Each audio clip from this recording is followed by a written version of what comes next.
Joining me is the ever Scottish co host Dex, and you're watching one of the top Eve talk shows to air every Sunday at around 2100 Eve time. It's time for Between Two Keepstars. We were hoping to be joined by one of our guest Brisker Ball, but he appears to not currently be here. But he's probably just running a little bit late, so we'll just give him some time. We've got a pretty we have a show for you today. Some stuff's been happening in Pochven, the tribe, not the tribog, but the sort of blue triangle group. I forget what the Triglavians. Let's just call them that. Have come out with a big announcement. We'll be talking about that. Still, really no movement on the war front.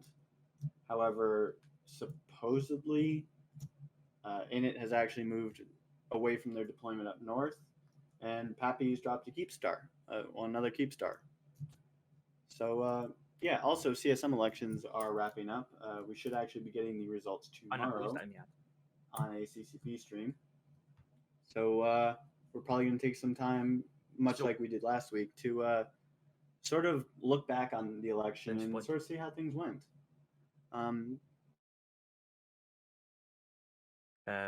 So, Spud, the first question I would ask you is, how much do you believe you have lost in terms of, or by how many votes you lost in CSM? You're a lovely fella. You are very charming and friendly, and I adore your personality, sir. Thank you. No, but seriously, what are your predictions in terms of CSM? I think there's plenty of people who run the numbers and got the fair estimate of it's going to be 7 or 8 of the typical faces. You're definitely going to get 3 from each. 3 from Imperium, 3 from Papia, whatever you want to call them. Yeah. And then maybe a 4th from either side. That's to be decided. And then there's going to be 2 slots to fight over, which hopefully, at least in my opinion, at least one of them will go to Mike Azariah. Another one potentially Phantomite. And if there's a 3rd, I wouldn't mind squeezing in there, but you know how it is. For real, like from a neutral perspective, because I had wanted to get an idea of what the general, because as much as it's supposed to be a democratic approach, there is going to be a certain crowd consensus, and you did certainly, yeah. You know what I'm getting at? It's like people a lot of people would go with the crowd thoughts instead of actually being able to I know that sounds harsh, but a lot of people would go with the general idea of who you should vote with or vote for, sorry. And you certainly mean like the block votes. Yes, people, I hate to say it, but it's there are players that don't really spend time thinking about it. They just kind of go with the flow, so to speak. And you did. Your name was mentioned regularly because generally because of the kind of points you made of the poor state of third-party tools. Obviously, they let the fact that you're a crab go, of course. You know what I mean? They just ignored that fact. And I was shilling every single moment I got. Exactly. Real quick, how far did I get in my little spiel? All the way, I think. Yeah, you've finished it. You're having some more technical issues, yes. Honestly, at this point, it's part of the show at this point. Yeah, part of it's not a show unless you have technical issues. You've just given up. There was me getting nervous about my net connection as well, and it's all you this time. Well, yours, but then, I don't know, you stole my good connection. But apparently so. But yeah, for anyone that's not heard your passionate speech about the poor state of third-party tools, could you enlighten us? Is it worth it at this point? No.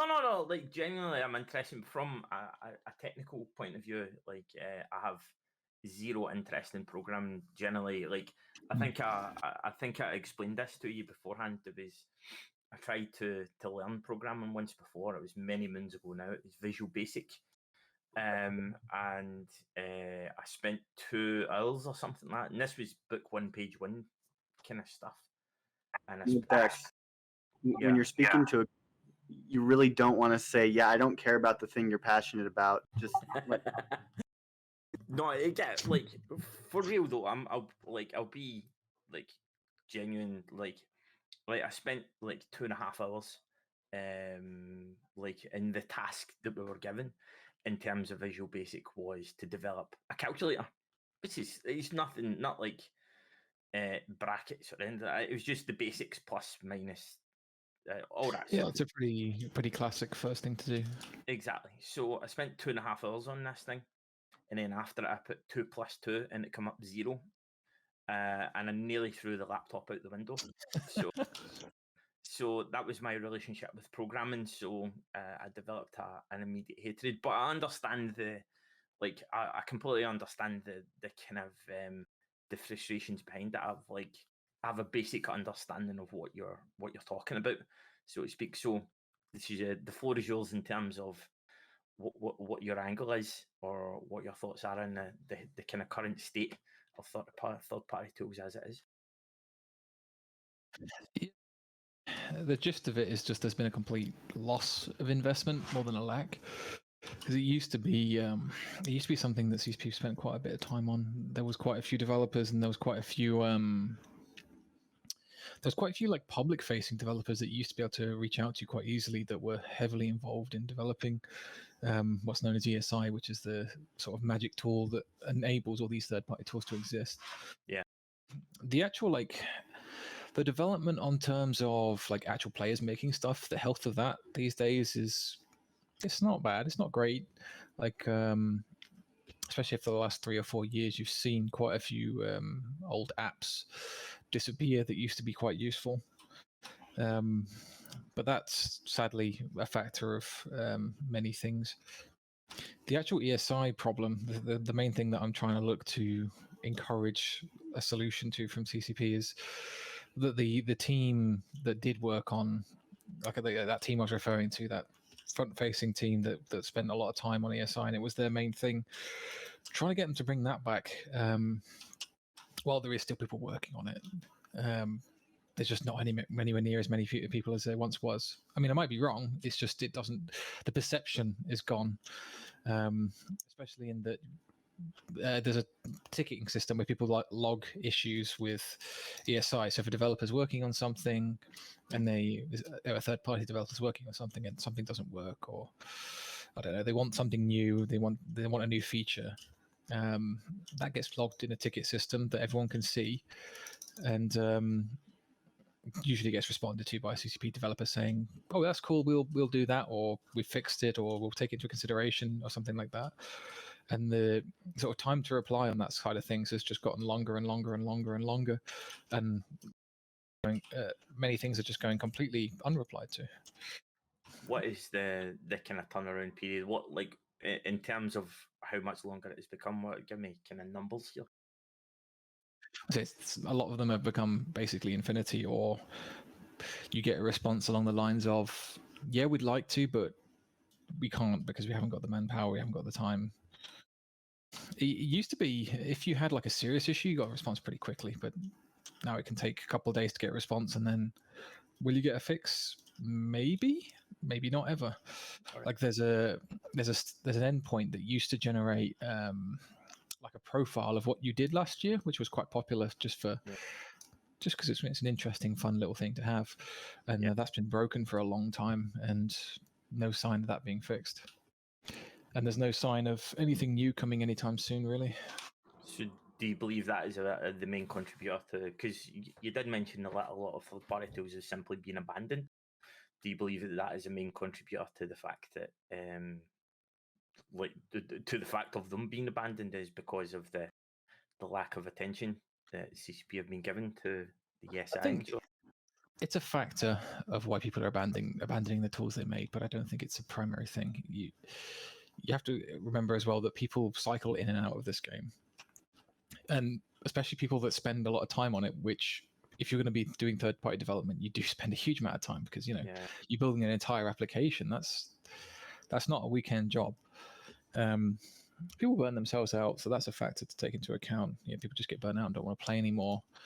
There was also a massive die-off, which kind of was it was a shame, but like it was expected when they changed from the previous system, which was called Crest, to the new one, which is called ESI, because it required basically huge chunks of all these applications to be rebuilt, and if the person that worked on it didn't have the time or didn't want to anymore, well, I'm sorry, but that app's dead. And there's still a whole bunch of apps that people to this day, even though that was 5 years ago now, people still regularly say, "Oh, can you please bring this one back? Please bring that one back." I mean, that's not something that CCP can solve, though. That's sadly on the individual developers of either coming back and fixing their own tool or handing over to somebody that will fix it for them. Yeah, it's I suppose so. In terms of the votes coming out tomorrow, can you give us an estimate in your levels of anxiety? Do you know what? I'm actually weirdly okay with it, because if I lose and I'm not going to be around the bush, the reality is 95% chance not winning. That's cool with me, because it means I can get on with my life and get back to sorting out my alliance. If I win, I mean, that's the bad news, because that means I've got to do something. I actually have to put work in now and stuff, you know what I mean? I know, right? Because I started my campaign quite late, so I don't have massively high expectations. I've been saying to some friends, mostly in private, but I'll say it here, that if I make it into the top 15-ish, I will definitely run again next year. Top 20, I'll think about it. Beyond top 20, well, obviously no one likes me then, so don't bother. Just no interest at all. Well, certainly, I'll look forward to enjoying your levels of anxiety as to whether you actually.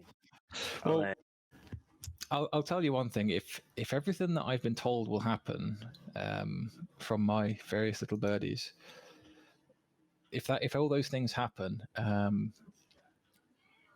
some people will be very upset. Well, a lot of the community do enjoy that. The whole salt thing and stuff. That's a very popular experience. So hopefully there'll be some level of drama. I'm not a huge fan of the fact that you look at some of the ballots and you look at some of the people that are, and you can simply just say, right, okay, this guy's getting in, and this I don't like that, because it nullifies the whole mystery out, doesn't it? Yeah, I mean, it nullifies the whole idea of it being a democratic approach. But on the other hand, yeah, it'll be interesting, because especially a big surprise was, for example, Torvald. No one expected to get for him to get in, but obviously he did. So it'll be nice to see if there's any surprises. It'll be interesting. Although the surprise I was hinting at was more one directly related to myself, but no, you're right, because I'm looking at the list now and I can see Brisk, yes, Gobbins, yes, Innominate, yes, and this is not even maybe, it's just straight yes. I mean, there's almost no chance. Kenneth Fielden, he's definitely getting in. Yep, Kenneth is in. Merkel Chan is in. Pro Legend is probably in. Mike Azariah hopefully is in. It's just. Ugh. Exactly. My thoughts exactly, Spud. But I just thought I would hear your thoughts. I'm pretty sure people are sick of the whole idea of the CSM and just to enjoy, see what the results are now. I actually thought it was today. For some reason, I kept reading the 20th, and then I kept looking at the calendar, thinking they're not going to do it on Sunday. Spud, come on! You're running for CSM. You don't even know when the votes are coming. Come on! I've been telling everyone it's on Sunday as well. So I've had. Do you know what? My mum asked me when the result is. You didn't even know, but she's listening in right now, and she's going to be all disappointed in you, Spud. But yeah, if anyone's unaware, as we discussed, the votes will be arrived. What exactly is the whole exercise tomorrow? How does it all work? So starting 6 p.m. space time, which is UTC So 7 p.m. for the Brits. They will start a stream and they will tease us for an hour, essentially, where I think for the first 15, 20 minutes, they'll have a chat about what's going on and whatnot, typical introduction. And then there'll be a big board with everybody, all the candidates' names on. And then one by one, over the period of usually about half an hour, they'll get knocked off and they're scratched off the board until there's only 10 remaining, essentially. And So they milk it as far as they can. yeah, what is the turnaround period for that? Like, how much time will we have to spend? But how long do you think the show will be? You mean? Yeah, I don't know why I tried to make that sound fancy. Yeah, how long will the show be? I think it'll be about an hour after the show begins that you'll have the final result. Because there's got to be time for chat, and then there's got to be time to scratch everyone off the board, kind of thing. Yeah. Actually, I can't remember how long the show was last year. I should look that one up. That will give you the answer. Well, chat, you're welcome to enlighten us, because I have no clue. It's being run by, I believe, Swift and Dopamine this year are going to be presenting it. Riker, also, like, obviously, we sometimes wish you being the kind of main host here. Like, we often forget that obviously you're also a candidate here, and you had the added bonus. We'll not beat around the bush here that you made it onto the Horde ballot. So you have a. I made it onto several ballots. I know I made it onto the PL ballot and the Horde ballot, but realistically, I was quite far down.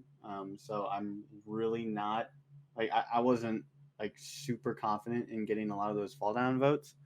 I was actually talking to a couple of my courtmates, and they basically said, "Yeah, no, there's a good chance that Hordelings probably just said, oh, well, I don't want to vote for this guy who's not in my alliance, so I'm just going to put the Horde guy after Goblins." But again, that's based off people like not following the exact ballot. But again, like I did my best. I definitely probably could have like gone out to other groups, but I didn't because I didn't know that was like a thing.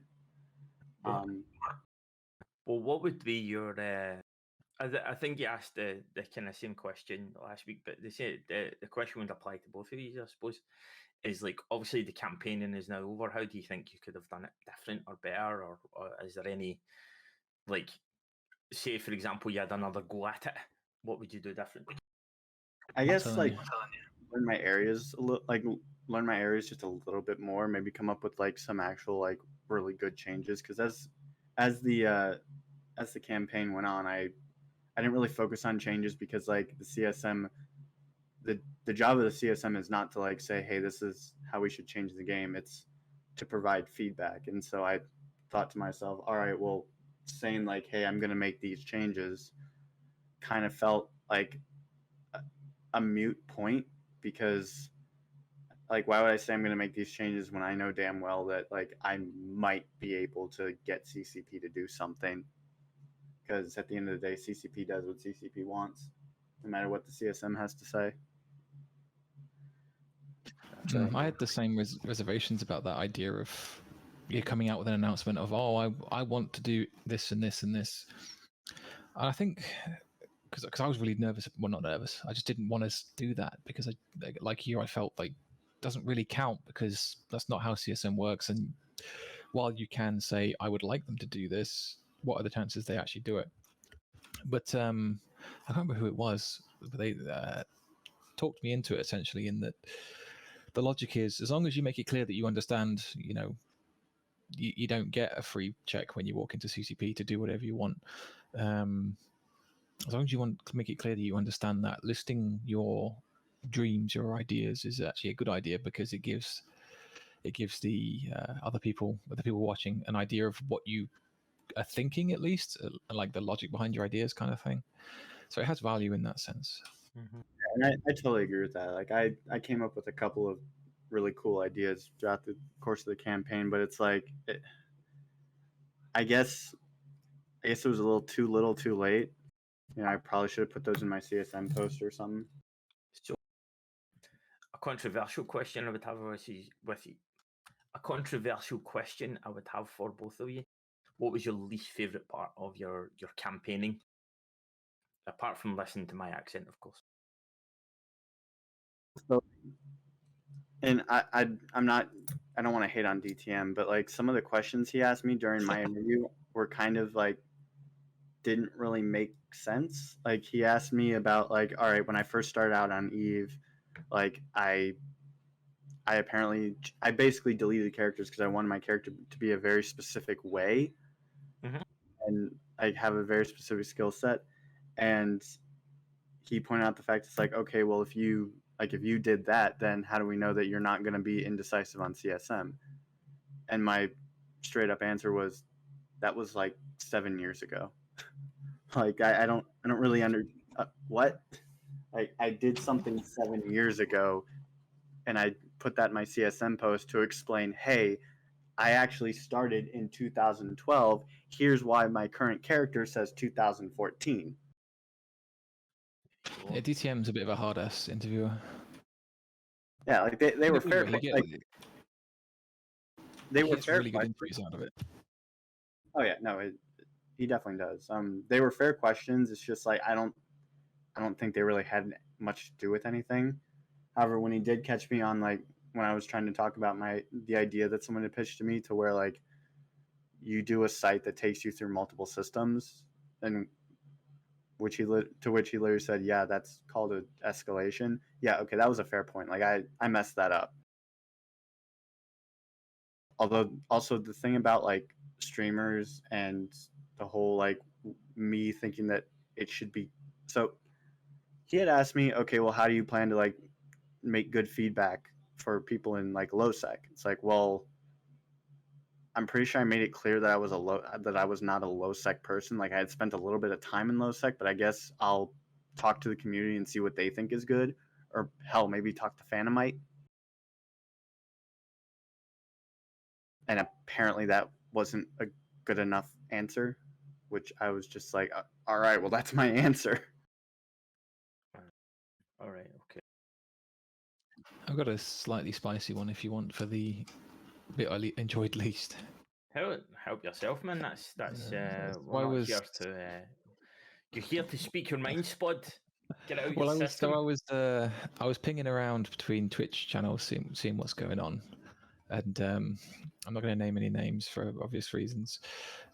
I was watching this fellow, and he seemed alright. It was a bit odd, but otherwise seemed alright. And he said he was inviting CSM candidates on for for interviews, and you know, airtime is airtime at that point. So take it, right? And so I said, sure, why not? And then I clicked on his Twitter, and his Twitter avatar was the SS logo. Wow. And yeah, I had to pull out of that one. Yeah. That was an awkward conversation to have. I'd love to do an interview, but you're a bit of a Nazi. Well, yeah, that was not something I was expecting there. Yeah, it's not not the direction you saw the story going, was it? No, I didn't anticipate that.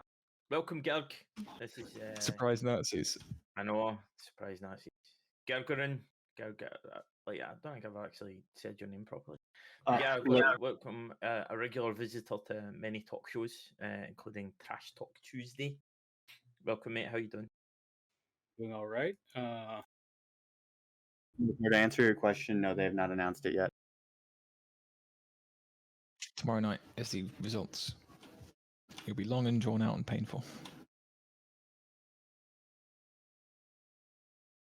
Let's say it doesn't sound super painful to me. I don't. At this point, I did what I could do, and whoever wins wins. I was going to say earlier, actually, like one of the frustrating things with ballots, because I'm in a somewhat similar situation to yourself, Riker, in terms of ballots, where most of the ones that I appeared, apart from one or two, I'm like 6th, 7th, 8th, and beyond. Those votes take a long time to kick in, and you have to because of the way the STV works, you need a good bulk amount of the first place votes to last long enough for those to kick in, and that's the thing that's really hard to get. Right. I suppose, Riker, you did mention that. I suppose we better get some war chat out of system, really, shouldn't we? What more? I know. More what?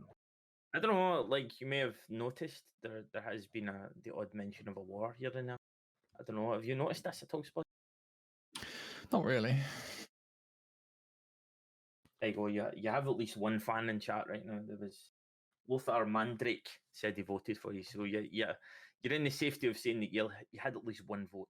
So there you go. I'm hoping for a lot more, but I appreciate it. There you go. You can be happy you got at least one vote. But I suppose the whole Keepstar thing might be a good subject to bring up, Riker. How about you? Go ahead. Wait, was I supposed to bring it up? That was you did mention that there was obviously some changes. There was a new Keepstar dropped with minimal opposition. I understand. I didn't even go to the fleet, but were you there? All I know is a Keepstar got dropped, and it was on the EV gate, I believe.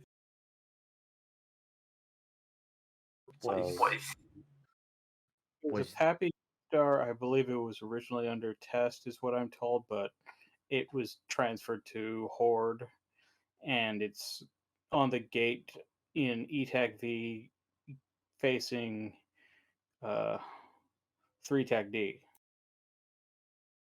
So it's an ease of access more than anything else. Makes it easy to and pretty much completely safe, almost completely safe, not completely, but almost, to defend the gate by skynetting fighters just like they've been doing. So now we have a situation where they have a Keepstar on the other side of the gate, and we have a Keepstar on our side of the gate, and it's basically two dogs barking at each other through a fence. This is the most fun part of the war. I must tell you, Richard. Is it though? Sense the sarcasm. I felt like the most fun part of the war was the beginning when we were in Hafib. I understand the necessity of this part of the war. Like, we're in trench warfare. We are the deathcore of Krieg, basically. Well, my argument or my complaint is some people may know me that I usually complain quite a lot. Why has it ended up as essentially trench warfare? How have we ended up in that situation? Because goons really like to camp. Is that all you've got, Riker? Good well, it was people sitting in other what was it? Whenever they dropped the Keepstar, the Keepstar was doing its thing, and people were camping the other side of the gate, and that was it. That was nothing else happened. Am I correct in saying so? I mean, from the goon perspective, all they're trying to do is they're just trying to defend like their last holdings, and they don't need to go and contest a Keepstar outside of their last holdings if they just want to hold on to their constellation. That's a question I would have for you, Split, though. Is obviously like you being a crab and all that. I wasn't always, I've been out there and shot bad guys at least once. But go on, what was your question? What was my question? I can't remember. Yeah. Like, what do you have any level of association with this whole war thing right now, or are you intentionally simply... none? Trying to keep as far away from it as possible, essentially. Oh, that's a good thing.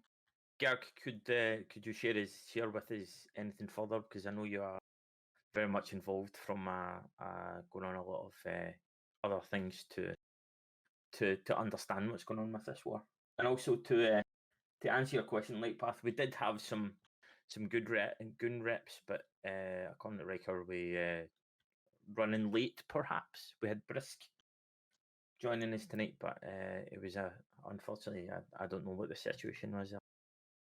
Well, lately I've been a bit less active since I have a job again, and I've started some more classes, so I don't have as much time to play games. But right now the war is in a situation where both sides have decided to take it slow because activity numbers during the summer every year are low. so you can't really get as many people active as you could in the winter when you had things like M2 TAC. And this is a thing that happens every year, that the numbers go down for the summer.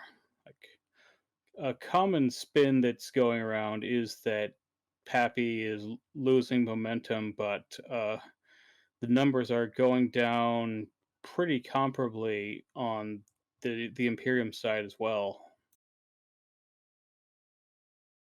Do you believe that is a big contributor? Like the whole summer, I think someone described it as a summer slint. Do you believe that is a big contributor to the fact that the numbers are going down? Or what do you think Yeah, there? yeah, numbers go down in the summer every year. Well, I mean, another big contributor is the fact that like COVID's now ending, and so you've got people that can finally go outside and go and do stuff. That and, like, And the with big war patch came slowing out as down. well. The thing with the war slowing down, though, is like, all right, I believe it was Villy who said that. Someone, I think it was Villy. One of the points that was made was if we go and we attack and we try to make progress, it's just going to immediately be reset because we're not going to follow up on it. So honestly, it feels kind of more like an occupation at this point. Like we're not really like trying to go and kill, like invade the last constellation. We're more or less just occupying the rest of Delve, which is stopping them from making any progress to retake Delve, which I mean, I guess is us doing well. Like I don't know. It's at this point it like nobody is really doing anything. Yeah, this isn't the season of big offenses. We're right now trying to hold the ground until the season of taking big action is happens again in a probably at the end of the summer. Like, I personally do think that we need to win this war for the sake of the game because, well, if you look at what had happened with when Goons were unquestionably the strongest alliance in the game, they created Imperial Legacy, which is the closest that the Tranquility server has ever gotten to looking like Serenity with an actual blue donut. And I think that for the sake of the game, we do need to prevent them from being able to do that again. But it's not easy. But there was some questions recently, like post-war. So hypothetically speaking, say for example, this was all over, and I don't know, we'll say Goons got like we burned down Windy Q or whatever. What would happen next? Do you think? Estradone, Delve. Yeah, what do you believe would happen to Delve? Do you believe there was speculation that there was like occupation would be kind of handed out and distributed amongst much smaller alliances and so on. So what do you believe would happen next? Well, Delve wouldn't be occupied by smaller alliances. Delve would be occupied by Test, and smaller legacy alliances would occupy all the other regions around it. Like that's been said multiple times. All right, see. Garg, what do you believe? I know you are.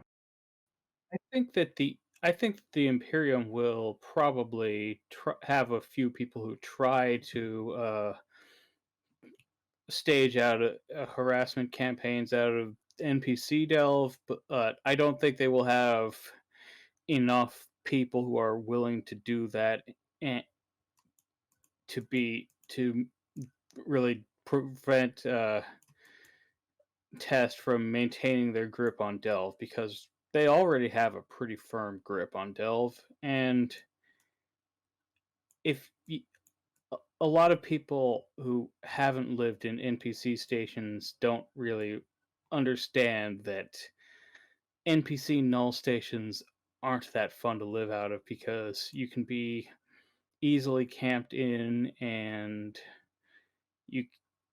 don't have access to training clones and a few other reasons.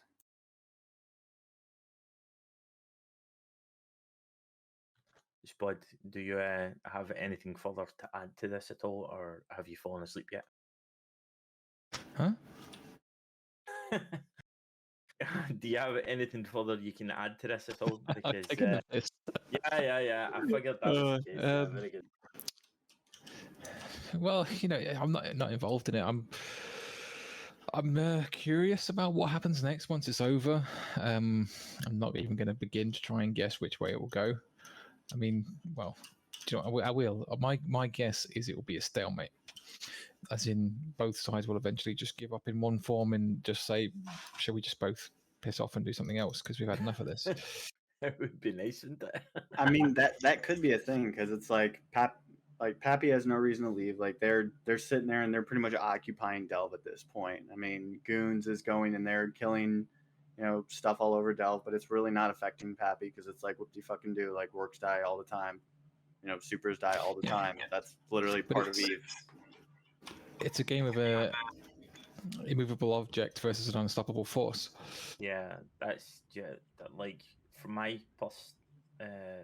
perception, yeah, it's pretty much And the case.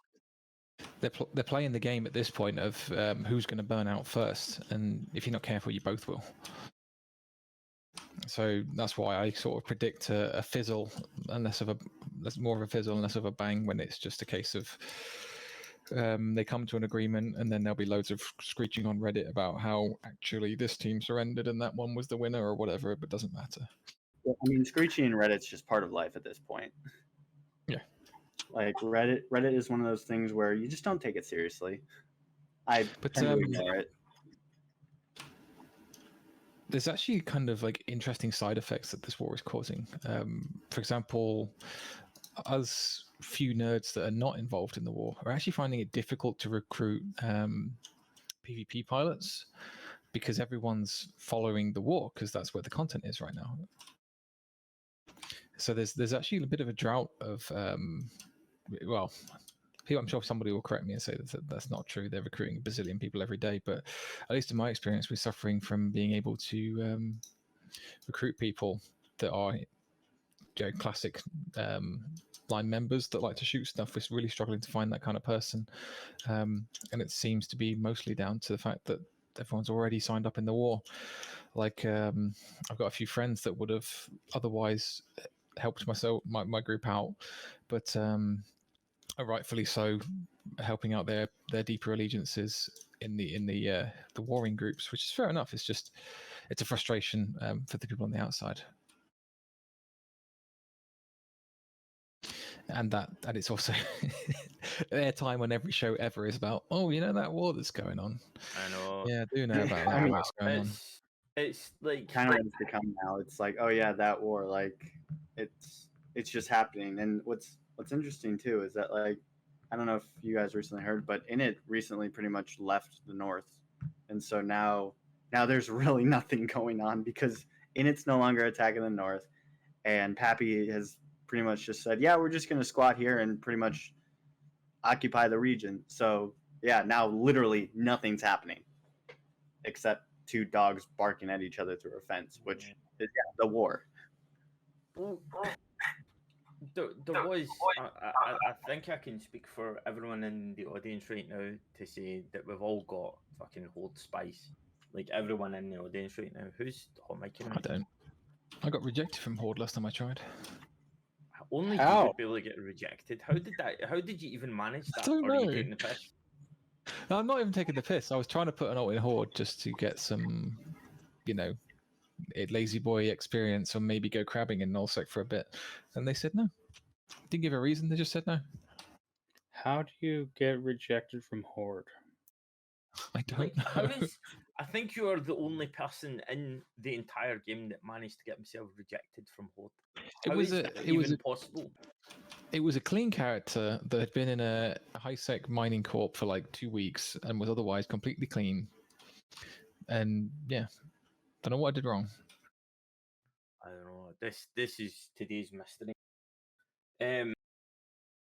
Well, Horde recruiters, let me know. No. Well, what I was going to get at was that Gobbins did make an announcement about it was basically a war update. So there was kind of bullet points. I'll not go into it or anything like that, but there was a mention that in it have just went home. They originally deployed to I don't know much about the map, but Riker, you might be able to, or Gerg, you'll be able to kind of update me on that. Yeah, in Great Wildlands, they got curb stomped. They then went to Forge, and then they started attacking a couple of people around Gemini, which is kind of funny because the people that I heard that they were attacking are the ones attacking Horde.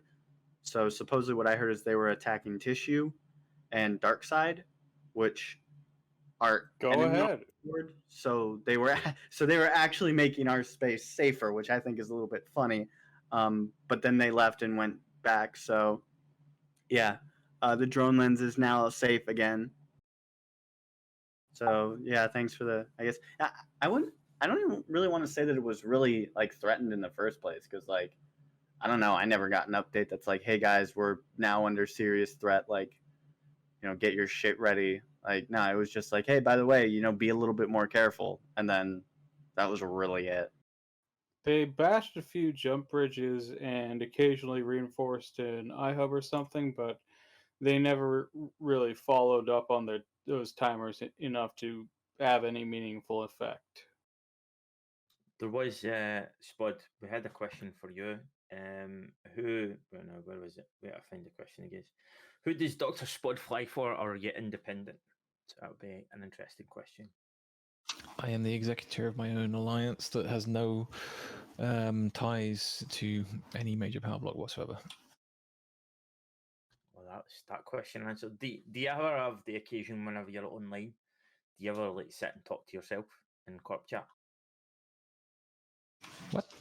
What does that mean? There are humans in my alliance, that aren't me. All right, I thought you meant that it was like you are your own alliance. No. You know what I mean? It's a 500-man alliance. It's not. Right, okay. We're not completely nobody in the world. Yeah. How many of those 500 members are alts? Shh. What? You're not supposed to ask that question. Care to tell us which alliance this is in relation to, or are you doing all upset kill? It's Enterprises. If you looked up my name, you'd find it straight away anyway, so it's not secret. Well, let me know, guys, in chat, because I have no fucking clue. Because I think apparently there's someone in chat saying that it was made safe for botting. Do any of you guys know about botting that's going on in the up in the drone lands? Because I'm pretty sure our alliances don't like botting. I don't know about you guys. I'm pretty sure botting's considered bad. Like, I'm pretty sure the reason why one of the reasons why Rich Richmond actually got onto the fraternity ballot was because he was against botting, and so is fraternity. I don't know. Like, I personally think that botting is not allowed anywhere. At least not allowed if you're smart and don't want to get banned. I don't think any alliance allows botting. Some are more diligent than others about looking for bots, but in any alliance, if they find out that you're botting, they don't allow it. I'm pretty sure they just kick you, like, because botting is one of those things that kind of just fucks everyone. Here's a hot take. If botting was allowed, I would do it so much. I mean, most people would. But it's not because it's cheating. Oh yeah, no, of course it's probably not. Hey, Riker, were you in Horde, or you actually? I think you would have been in Slice back then. When I remember one time, specifically remember one time last year, bit before the war. Actually, I think it was when Horde was in Pureblind that Horde used caps to evict Rental Corp because it was a bot farm.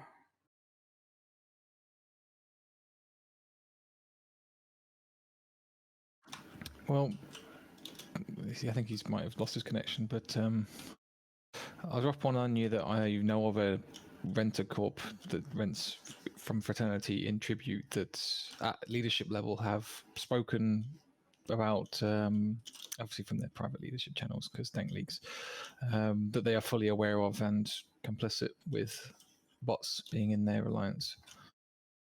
So that, like, sadly, there are people out there that are cool with it. There is also a mention. This is interesting. This is, but Isk Enterprise. Why couldn't you just fucking tell me on I chat? said it. No, I you said didn't. it twice. You didn't say that. I said it with my face and the words, and I This is absolutely your said it. this is your daft external fucking push to talk or something. Probably, but I know I said it, so Yeah, that's your problem. yeah. I know. There was a mention though that in the region there has been betting going on. Do you know anything about that? Betting. Supposedly, that's what the speculation. Betting is on in what? The chat footy? anyway. I don't know what they would be betting on, mind you. I don't know. Come on, like it's honestly it's silly to pretend that botting's not out there, but Yeah.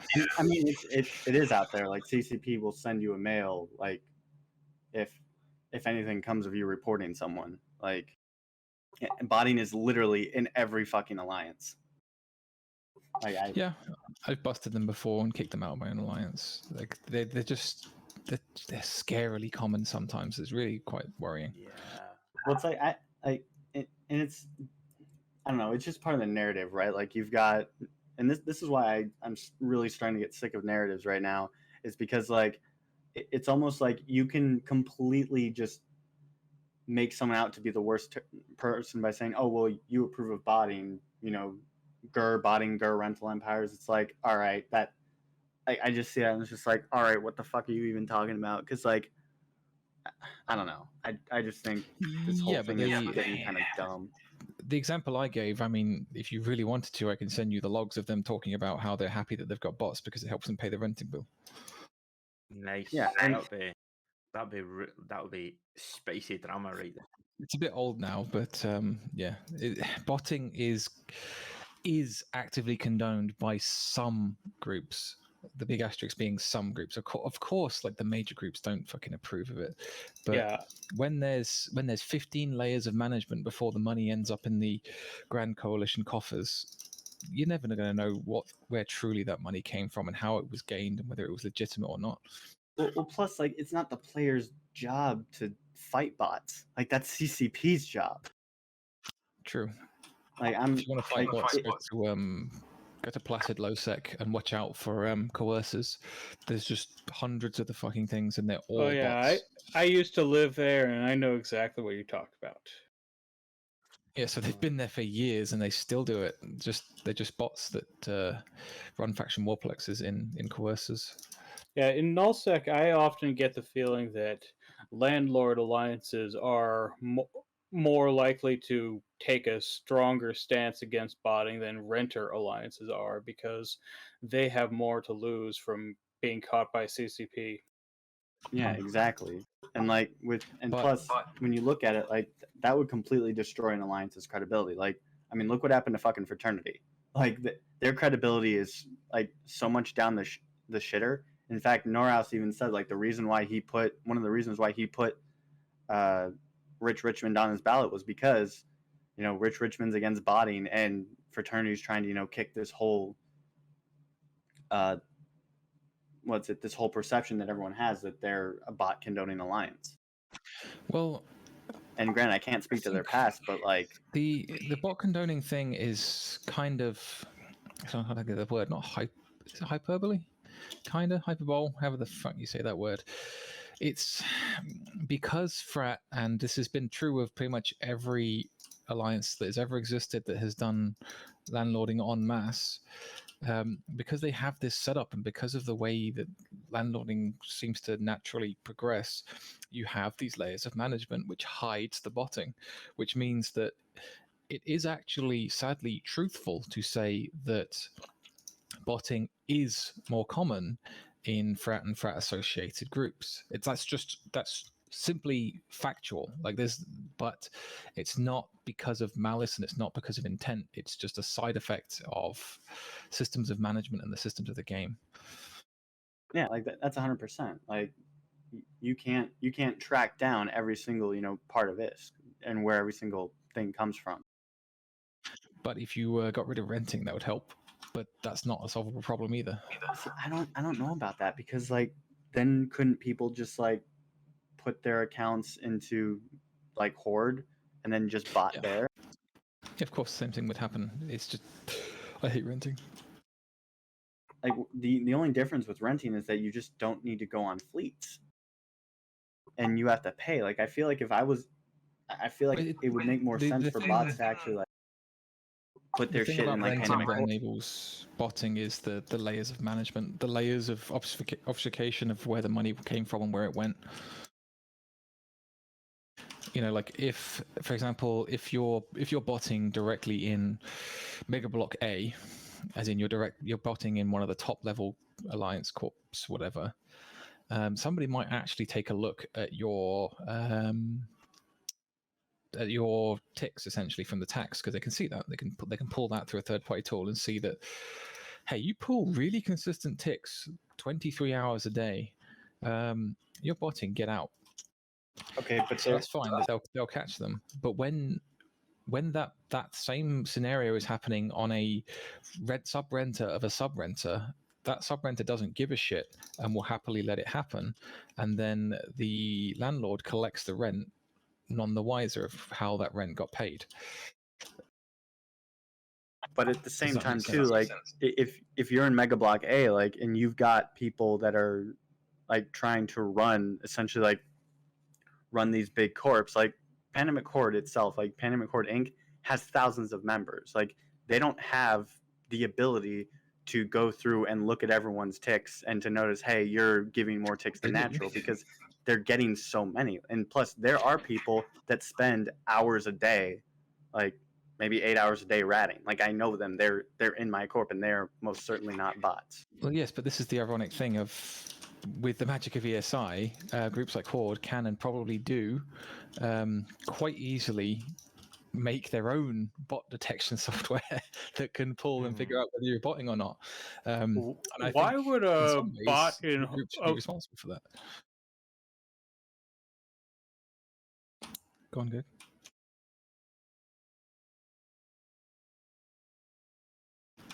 Did you get hello? I know. You were about to say something, Gerg go on.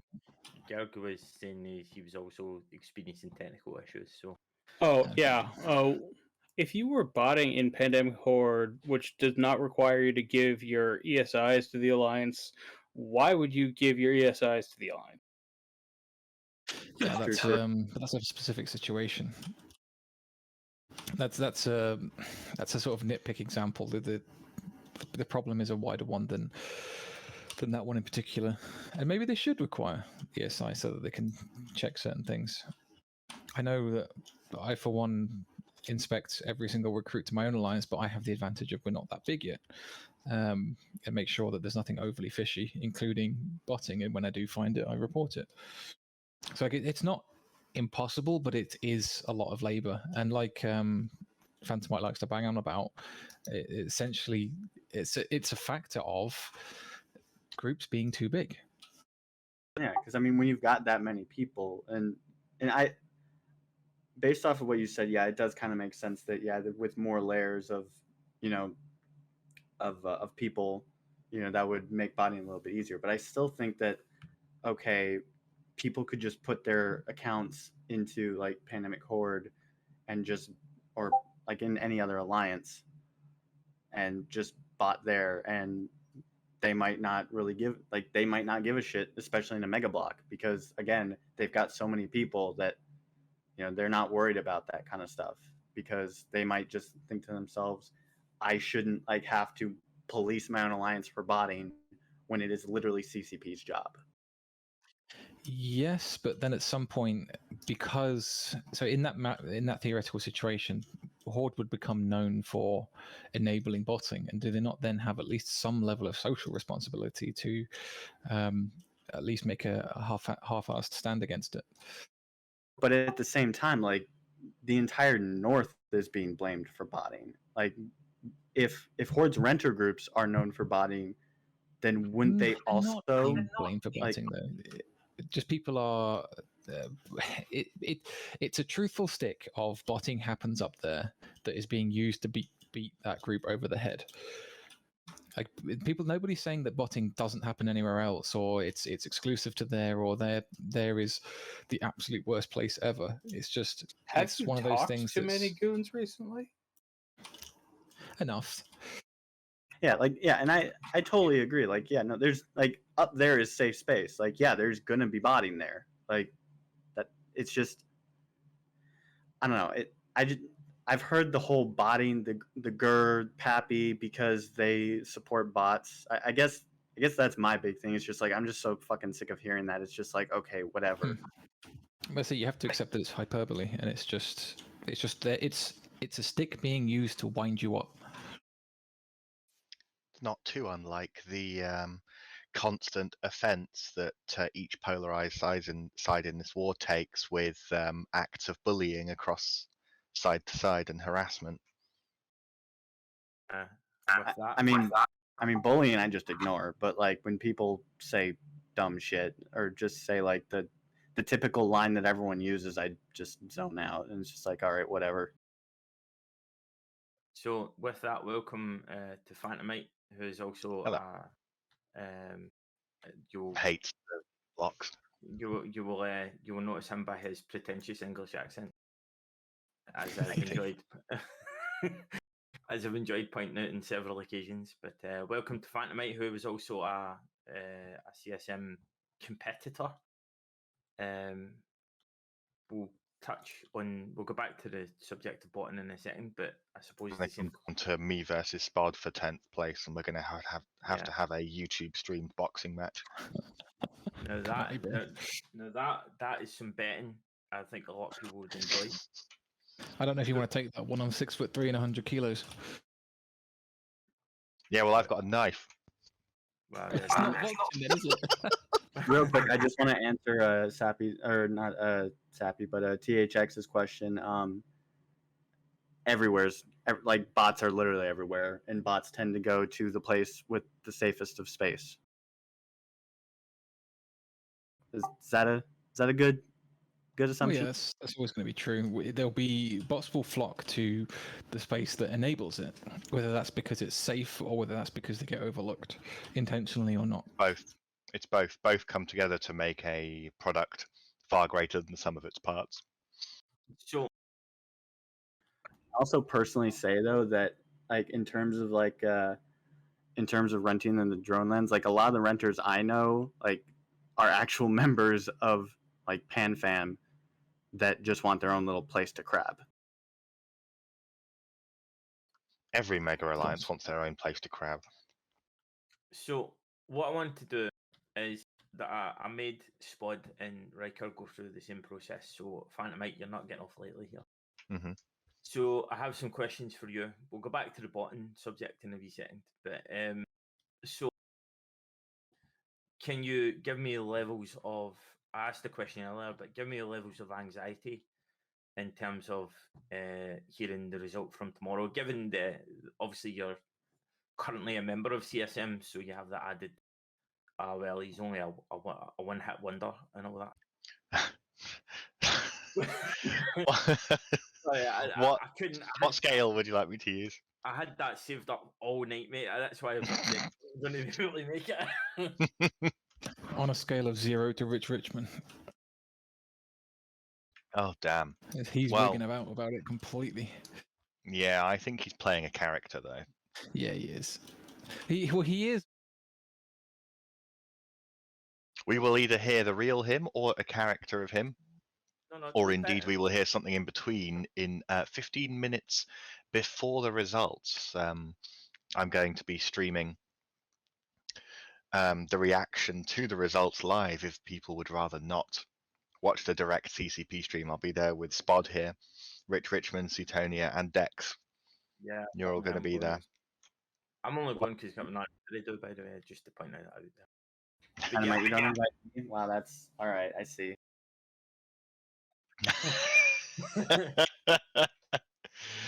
Anxiety level, let's say on a scale of 1 to 5, a 2. Confidence level, only 60% that I'll actually make it. You also did make it onto a handful of like 1 or 2 ballots. I understand. Do you? Well, do you I mean, like Spod was saying, it's going to take a lot of cascades for me to get some of those votes, but I very much appreciate that level of confidence to have been put in. What was it, like a number 5 place on a whole bunch of Pappy votes? but If it makes you feel better, I put you on my ballot. Yeah, it was- thank you. don't do this, man. Don't do this. Don't do this cuddling. You may as well just go and have a group hug in the corner or something. Well, I Put mean, intense you know, I'll take what I can get. I haven't been invited back to the meta show after that one time I was on it. But were you? Oh no. See, no, I couldn't go on the meta show. That's just I couldn't do it. Tell you what, it was a wild ride. I can The believe meta that. show, not the push to talk show. No, the meta show. Meta show, Oh, I as didn't in, watch that one. as in. No, the neither do I. insane Brits. But Brisk asked me on a few months ago, and I went on, and it was pretty wild. Yeah. So, again, going back on what I asked Spud and Riker, if you were to take a look at your campaigning and generally irritation of most people, that's going to make some votes on CSM, what do you believe you could have done better in terms of your campaigning? I know one of your answers were you started too early, so you're not allowed to answer like that again. Sorry, who are you talking to? You, Phantomite. All right. Huh. What could I have done better?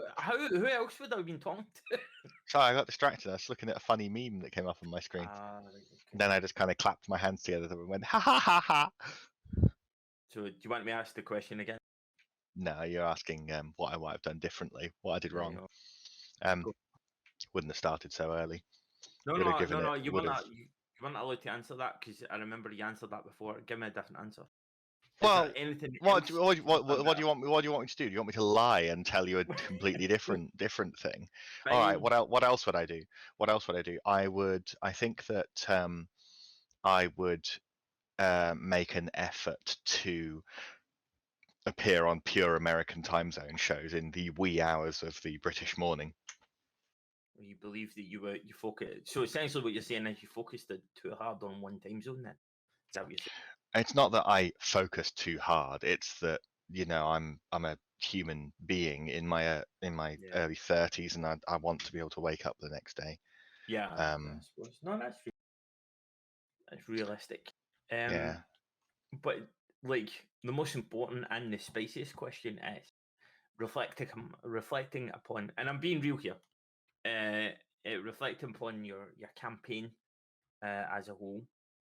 Is there any thing that you done that perhaps you says, yeah, I probably that was a terrible idea? Yeah. I was on the first. I was on the first CSM Royale, and it was I was doing quite well. I was more than halfway through it, and then it came round to me. It's like, hey, what's bad? And I was like, hey, capital ships. And quite frankly, they are nowhere near as problematic as before my first year. They've become a lot more focused. They've become a lot more well defined in their roles. There is things like the single capital cap booster on faxes, and there've been things like I gave my opinions on the fittings of the Revelation and got the grid reduced slightly on there, which doesn't make it not the best dread in the world, but it starts to make you make some choices. Basically, my problems with capitals, most of the problems with capital ships now come down simply to, here we go again, the sheer size of groups. They would be more balanced if the groups were smaller, So, in terms of your most recent campaign, I mean, was there any like, for example, there were Spud and Riker mentioned that they had well, Riker mentioned that you like had a bit of an awkward time on the DTM. You done a show. Is there any part of your campaign to get on this year's CSM that perhaps you said maybe that was a bad call, or that you didn't like, or you didn't enjoy? No. I mean, if I'm not allowed to answer that I started too early, then no. I think I did pretty well, to be honest, on basically every single appearance I made, and that might sound sort of very. Oh, look at Billy Big Balls over here, who thinks he's got a knob bigger than everybody else. But No, quite not frankly, at all. but quite frankly, I think I'm right. No. If if you feel that you carry if you feel confident in what you've done, then you're perfectly welcome to do that. We're not going to put you off for being arrogant or anything like that. If you feel confident in terms of how you've projected yourself, Quickly register the character Billy Big Balls. Yeah, I exactly. wonder if there is a Billy Big Balls in game. Let's just find out. Get that trademark. I have no doubt that's picked already. Oh, It is, without a yeah. doubt, man. Billy Big Balls. Member of Highwaymen for 10 years. It's probably an abandoned Exactly, character. man. So, real quick, someone in chat basically talked about how it might be kind of good if CCP were to just buy one of the bots and check how it works. I don't know if any of you guys heard Well, about I it can tell you before. they definitely do that. Well, They haven't said that to me, No, you but wouldn't hope. obviously they do that. I don't know anything about that, but it was kind of interesting because Jagex, the makers of RuneScape, they had a big bot problem, and one of the things that they did is, now I don't know if they hired him because he made the bot, but they hired the guy who made RS Buddy, which was a very big bot program, and so yeah, Jagex just straight up hired him, and that apparently that did something because RS Buddy's no longer a bot anymore. Speaking of Jagex, people have It's not that easy. people have suggested that things like Blackout nearly killed the game, but as someone who played RuneScape in 2008, I can tell you that developers can do vastly more harm to the game than what Blackout did, if in an attempt to take down botting in RMT. Blackout wasn't an attempt to affect botting in RMT. Blackout for a totally different reason. I'm not gonna say the reason because the last time I said something without like fully knowing what it was, yeah, I got shafted on it for like a good 15 minutes. Well, I mean, they stated it themselves. CCP did it because they were like in a kind of mood where they were like, YOLO, let's just see what happens. We have no idea. Yeah, you see, I didn't like. Yeah. I had no knowledge of that. I'm trying to do better about like speaking on stuff that I actually like know 100% about, because in this day and age, if you say something and you're wrong, like you're just a human being and you make a mistake, people get very anal about that stuff. Someone is wrong on the internet. Well, it's not. Sorry to poke it, but it's not unjust when you're running for something like CSM. You need to be able to trust your opinions as being based in fact. I wasn't even talking about CSM. I was just talking in general. I thought you were referring back to your interview where DTM was a bit pokey with a big stick. That was totally fair, like 100%. Like for when he called me out on like, oh well, you don't know what when I forgot what was it, what escalations were. That was totally fair. That was my fuck up, which is why I said, hey, next time I'm probably gonna learn a little bit more about my like the thing I want to represent, because I should have remembered that. Yeah, that's a thing.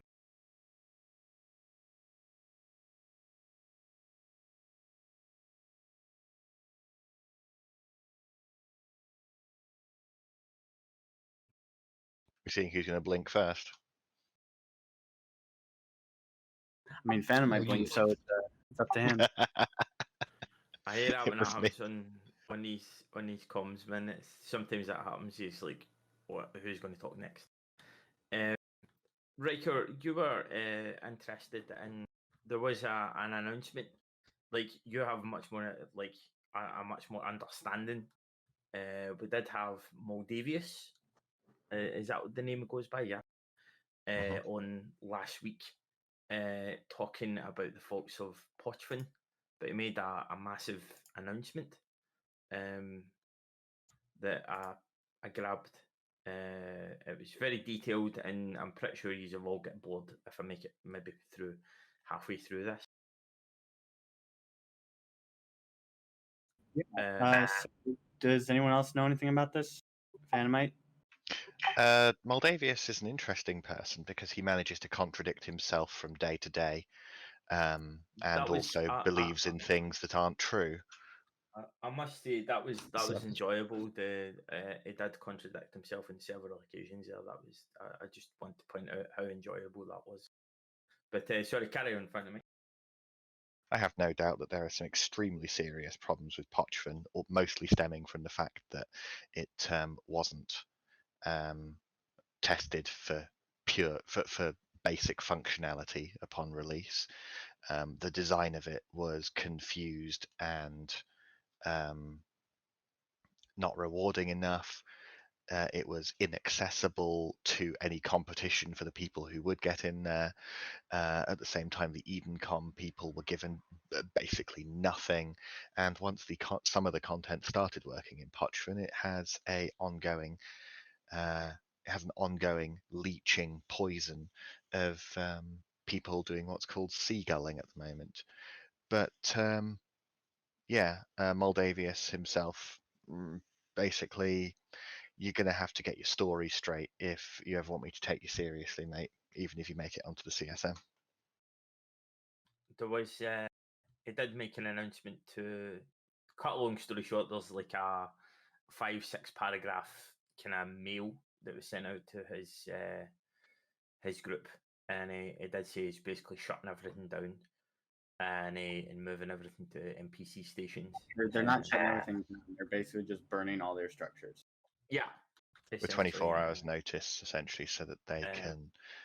the more cynical people might say it's so that they can just get all the loot themselves from these structures because it has wormhole or abandoned mechanics when you blow up structures there.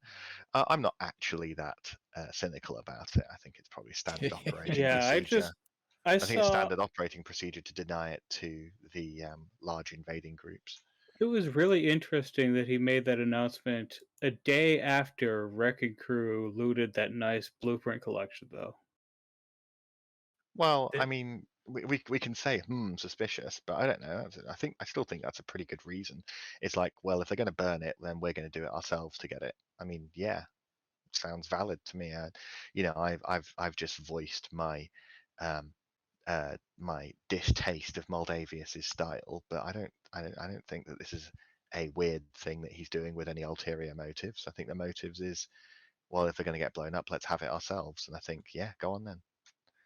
Well, for anyone confused, I know there's been a couple of questions about what the term seagulling, and I quote, then seagulling exploit started. Pilots can tag an NPC in a dread site and then cloak up and slide 5,000 to 10,000 kilometers away. Then if they decloak before the site completes, they get a cut of your payout. If 20 of them decloak at once, your payout drops dramatically, sometimes even under 100,000 ISK. This has tanked the profitability of the region and destroyed the income of multiple groups.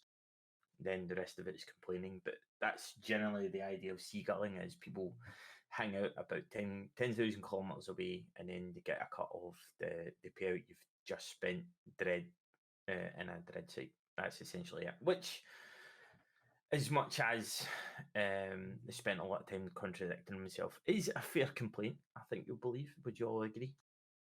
It is a weird abuse of a mechanic. Like it's odd that it is possible like that. Definitely. It's not just odd that it's possible. It's been a couple of months or longer now of it, and there still isn't a fix in sight. Let's say, like, you would think that they would just make it like, what's that? Incursion sites. Because to my knowledge, incursion sites do not have that issue. Indeed, it's based on rewarding fleets specifically, but although it's easy for us to say, hey, just copy and paste those mechanics, very often mechanics aren't simply copy and pasteable. I mean, if I would imagine that it's an option on the table, but we've got to have a fix here for this, or it's basically pointless. Yeah, and I mean, the structures in Pochven thing, I don't know. I'm a little bit mixed on that. Like, yeah, CCP obviously wants to make it to where like the Triglavians live out of live out of the NPC stations. Okay, that makes sense because then you need to actually have the standings to actually go and use those things and use those services. Because from what I know, like if you anchor Citadel in Pochven and You can't. well no, if you had had a Citadel grandfathered in, that's what I meant to say, then you could use the cloning service and use all that stuff, and you didn't need to get those standings to be able to use those things. Whereas if all their structures are blown up, then they need to have the standings. Honestly, I think that the biggest thing making it not worth living in Pochven for most people is that you can't anchor citadels and build home defense capitals. I mean, I don't know about that because like I feel like there's like the reason has less to do with the fact that you can't anchor citadels and more to do with the fact that like there's no point in even going into Pochven. Like really the only point was, oh hey, you can do dread sites, but you've got the seagoing exploit to where even dread sites, don't really mean anything. You also need a fleet to do dread sites, and if you want to do some of the lower end sites, well, you're going to get paid very little.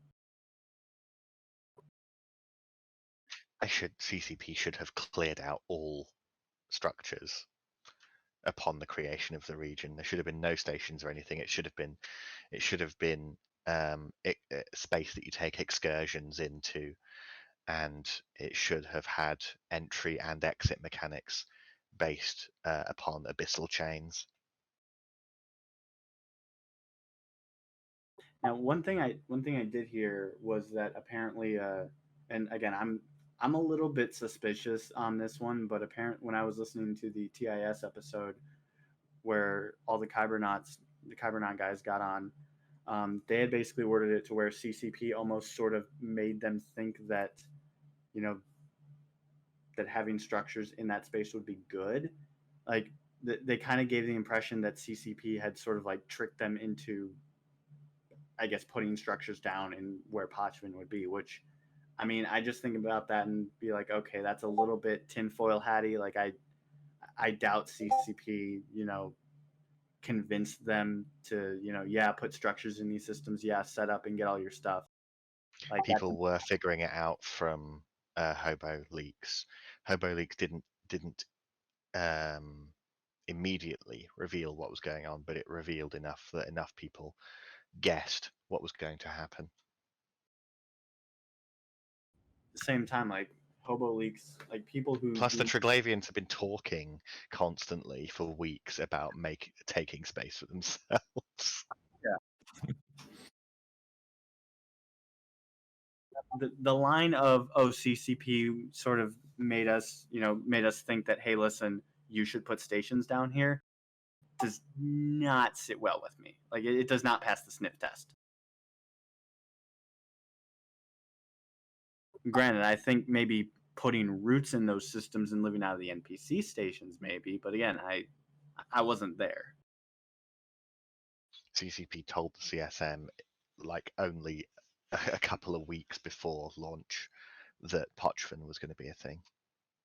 So it was already, not only was design completed, it was already almost basically done. Yeah.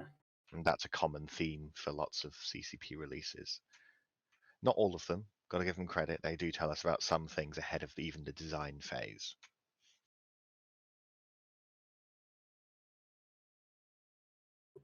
In chat, THX said the destruction of sits that was happening was due to the removal of standing need for gates. Yeah, no, is that Well, I mean, yeah, if we go back through the entire chain of history, but more immediately, it's because a whole bunch of people are coming in and blowing them up with big blobs. Yeah, we did hear Mal Davis was on last week, and he did mention that they had been blobbed on several occasions, which was a complaint, but it's hardly out of the ordinary when it comes to this game, really, isn't it? Yeah, getting blobbed is kind of just a fact of life, and he did continuously try to say that, like, the big blocks were coming in and doing that, but I tried to correct him, and to this day I still try to tell him, hey, listen, this is not Pappy coming to destroy you. This is not the big blocks. This is literally Dreadbomb, who was probably bored, looked at Strybog and thought, hey, they're fighting in USTZ. Let's go and kill them, because it's not like we can go anywhere in nullsec. We go somewhere in nullsec, then we get blobbed. Welcome to the rest of the game outside of Pochven. Like, what? Exactly. Yeah, nearly everyone in the game will be the blobbers if they have the opportunity. Half the people in the game are the blobbers because they do have the opportunity, but they also have a lack of opportunities to be anything else. Progression in this game is listed, is the image of what progression in EVE Online is listed as get a bigger ship every time. And what are you meant to do? The only opportunities for making competitive money is by being part of a large blob to protect you and facilitate you doing it. And the progression is to end up with the progression that they proclaim is to end up with a Titan, which you can also only do in a big group.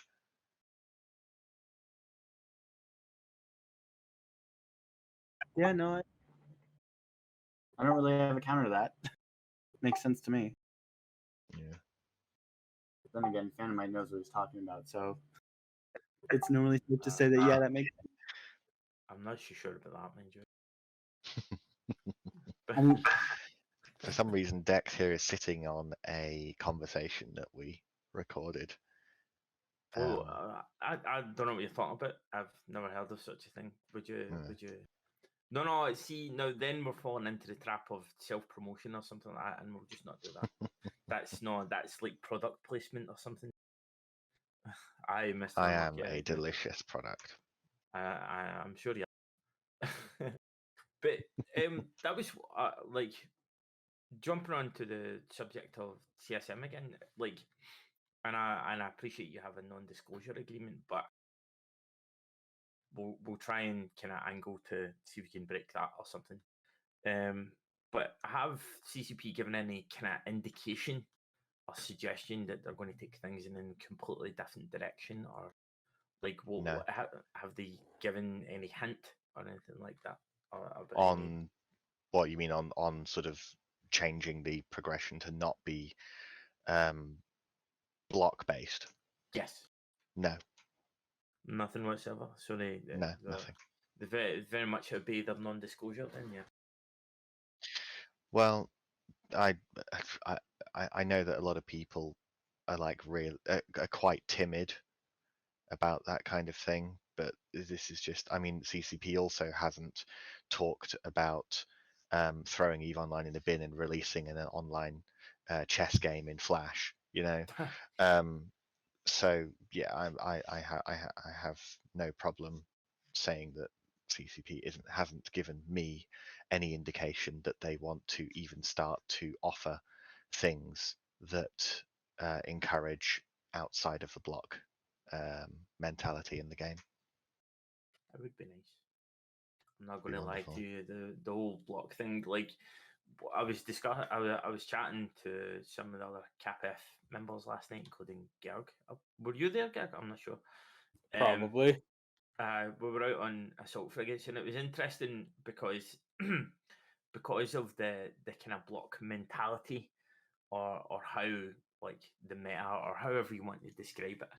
We were out in assault frigates, and it did challenge you to actually think for yourself, because of the meta of, like, kind of big block. You're essentially the approach to any level of warfare, or however you want to describe it, as part of a video game.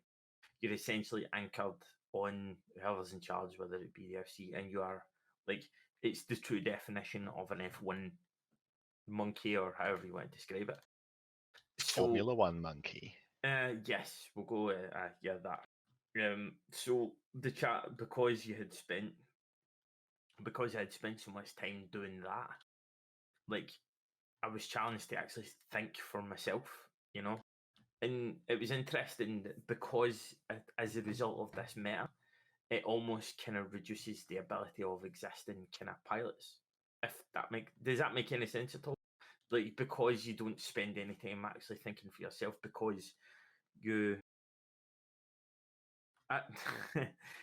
because you spend so much time dedicated to a certain into a certain direction, or a way to play the game, whether it's just simply blindly pressing F1. Like, it was kind of, I had to actually put in some effort and think for myself. Does that make any sense, or am I just fucking rambling? Good talk, guys. Thank you for that. I don't. Just to be clear, I don't think that the line membership of blocks are necessarily like thick. There's no indication of that. It's just the size of the groups is detrimental to the entire game. Just to clarify here, I'm not suggesting under any circumstances that IQ levels are in question here. It's like, it's more due to the fact that you don't get to exercise the IQ that you have available to you. Does that make sense? What it does is it hugely disincentivizes bothering to progress in your knowledge and ability in the game. Exactly. That's the problem, and that is linked towards blocks being fucking big, because the expectation is just to simply follow what the FC is asking of you. Mm-hmm. And that's in your complete resentment to the idea of blocks being too big. I'll tell you one thing, right? And every single person watching or listening to this right now, I need you to understand this. I'm going to take as an example the Monitor as a ship. The problem that the Monitor was designed to fill, the stated problem was, our FCs get alphaed off the field. Whereas the solution shouldn't have been, well, build a bigger ship so that groups can continue getting larger. The solution should have been, well, I guess we need loads more FCs ready to rock. That should have been a natural that should have been a barrier where, to grow larger and larger, if you wanted to grow larger, you had to have a ton more FCs. Or it should have been, well, if we're not going to bother with the new challenge as we get larger of having more FCs, I guess we'll just die. That should have been the solution. The solution should not have been to provide a ship to facilitate the further growth of groups. The existence of the Monitor, everybody should consider hugely offensive to the health of the game, as an example. It's an interesting claim.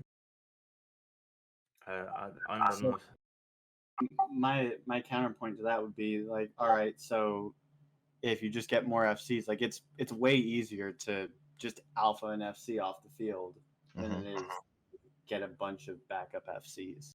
And at the same time, like, you can still like kill a Monitor pretty easily. Then why are they being used? Well, because they're still harder to kill than like. There we go. Right. Yeah, you can kill every ship in the game, but some of them are harder than others, and this one was specifically designed to try and keep the single FC alive. Yeah, that makes sense, but that makes sense. Like, yeah, it's harder to kill and it's making things a little bit harder, but I don't know.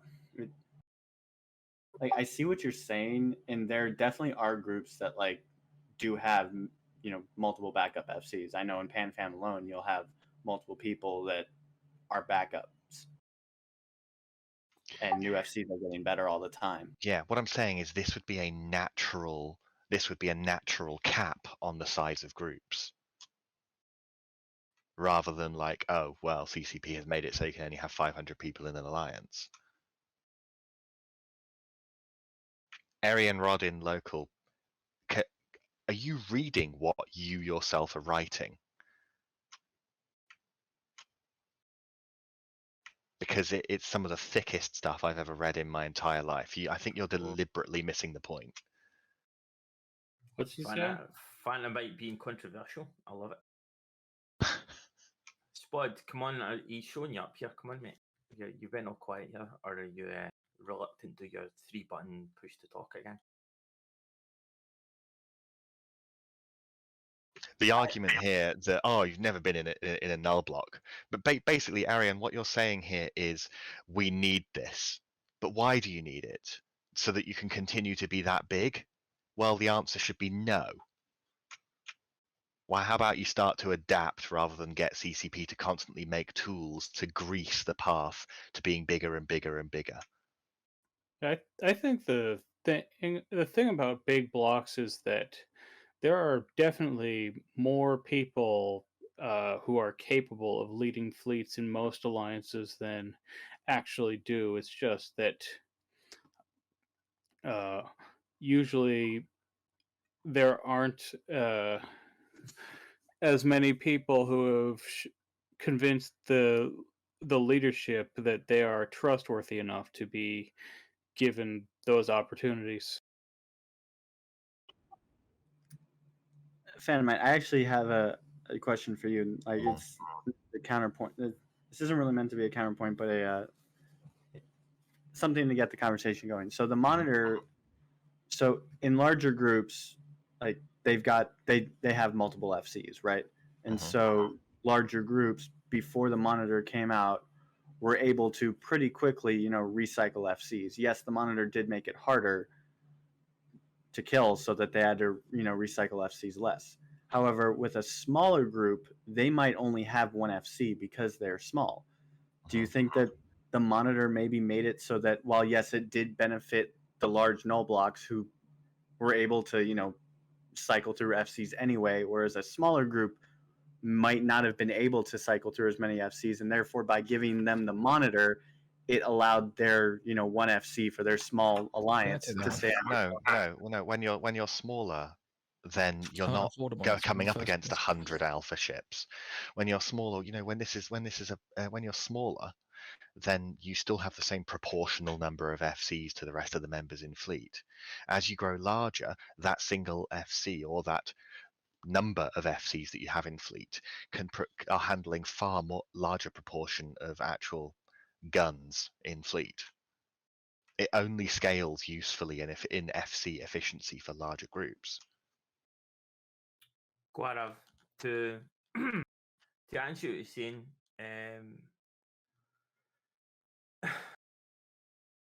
I would disagree with what you're saying. Basically, in essence, like I would agree with Phantomite on a bit, like to a certain level, because of what has been devised. It encourages the direction that people have went on. Like it allows the direction. Yeah, allows or encourages that. That would like the mechanics or the tools available within the game would say, well, this is the most convenient direction to take the game. If there were people that would come up with the mechanics that would perhaps encourage a different direction, because I agree with you in Guarav in a sense that human nature takes a direction that would be most convenient or most beneficial. So it would be up to the people who create the mechanics to say, right, well, we want this to go in a certain direction. So we want to try and come up with the tools or mechanics that are most appropriate to encourage this certain direction. So, well, it can not always be a negative thing, but in this instance, yes, it is, because of the size. What is the estimated size of all the null blocks? Give me, there's a question for everyone. Just looking at Arian there, it says it's part of the sandbox. If people want large alliances, then they have the ability to build them. Yes, Arian, but the tools don't have to be developed to endlessly allow larger and larger groups. That's not the sandbox. The actual sandbox would be figuring out how to do this with the tools that you're given. rather than asking that tools be changed and upgraded for you.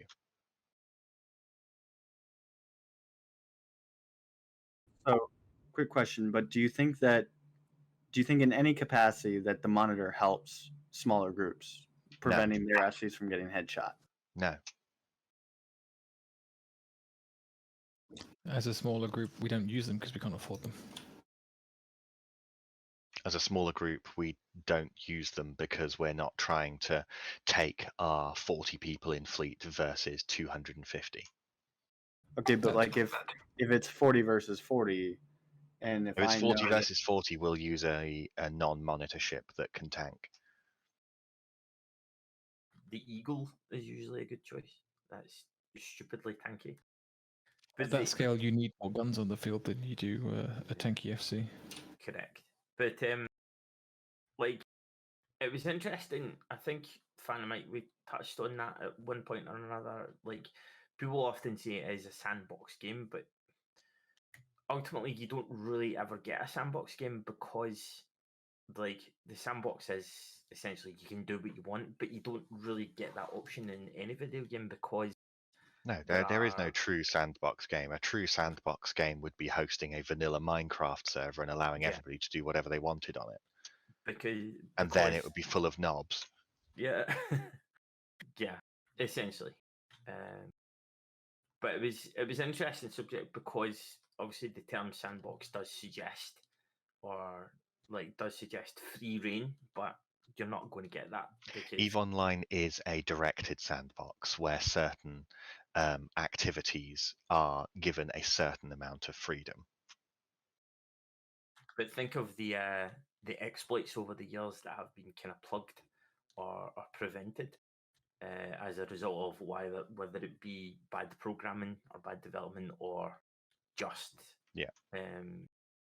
notorious bugs. Software has bugs. Yeah, like there is never going to be. Well, Spud, you will have a better.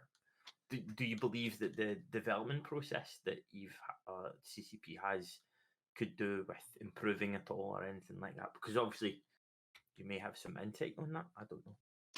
I don't have intricate details of what their current process is, so can't really comment on it, to be honest. Well, why do you believe that there is so? Because I know from personal experience that implementation process is always going to be, yes, we have an update and then we have an update to get rid of all of the bugs from the update. If that makes sense, that's a kind of routine thing. That's that's been a common thing for years, is it not?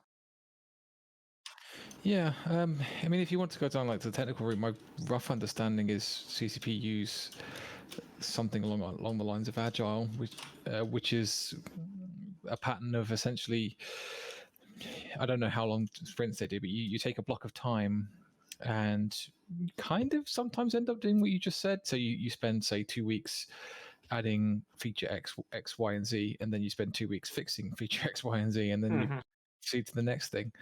But it's something that's sort of impossible and kind of somewhat, in a way, inappropriate to comment on because I'm not a game developer, and also I don't know exactly how they run their ship. But on the other hand, there is often in the development industry, is there not a standardized development? Oh no, not at all. Not even close to. As I mentioned before, I'm not in that industry. I know that there's a variety of different development processes in place, but there is a number of ways of doing the job, but nobody even vaguely agrees on the best one. No. There's never a best one. No. I'm aware. Like I would say, in this day and age, the closest you'll get to a standard would be Agile, because it's been the cool thing to do for a couple of years now, and is quite widely adopted these days. But it's more of a management. It's more of a management thing in many ways. So their development style, I would say, it's very difficult, if not impossible, to comment on unless I was a CCP game programmer and had been there for 3 years. That I'd be able to comment on it. Yeah. I was All right, okay. I didn't expect that answer there. I thought you'd have a little more to say about that. But I am not done with Twitch chat here. carry on. I got carry a on. few more things to destroy. If you're, Gaurav. Ben might listen. Ben might, you're on the warpath, and you know what? I'm gonna let you go on it. Gaurav here saying null empires for the most part are too busy nuking it out against each other. Oh yeah, Gaurav, don't tell me what was going on for the 4 years before this war when the groups were still the size that they are now. What was going on then when they weren't going to full-on block warfare invasion? What was going on then? That is not nuking it out against each other. Also, that nullsec players, it's not always that nullsec players go, I'm not concerned about nullsec blocks coming into lowsec with too many guys. I'm concerned about the fact that the progress in the game has been marketed as getting gigantic ships, and that one of pretty much the only way to make serious amount of money to afford the ships is to go and use a Rorqual or something else that requires that you be part of a big block. It's sucking all the players into those groups as the only viable place to go with the progression that CCP has prescribed to everybody in this game. It's sucking away the players. It is not going to war against each other for extended periods of time. This is a video game. It's a video game in nullsec where there is meant to be war. And when they don't go to war for 4 years in a video game, that is deeply, deeply ill terminal gameplay right there. Fanmec, I just have something to say in response. So Mhm. during those 4 years, like, there was still a lot of conflict going on. Like, granted, it wasn't like this big mass scale war. Yeah, And but here's the thing. You guys on each side are that size, and you were that size during those 4 years. Why the wars that did go on were pissy little tiny wars that weren't anything like this. And that is absolutely not the fault of any of the groups. It's the fault of the way CCP has designed the game to be about asset and wealth accumulation rather than actual war. that is pretty accurate, because during those wars, during that time, like, they weren't even really full on invasions. They were just like, hey, let's go deploy here for some content. I mean, I guess It's war games. It's not war. I guess there still was the fraternity versus test war, but I mean, like, that was a real war, but that wasn't fought. There wasn't nearly as hardcore fighting as there in this war. It was the fraternity war from what I remember and from what I personally went through during that war was very much we have a strat op maybe once or twice every week, but other than that, pretty much do what you want.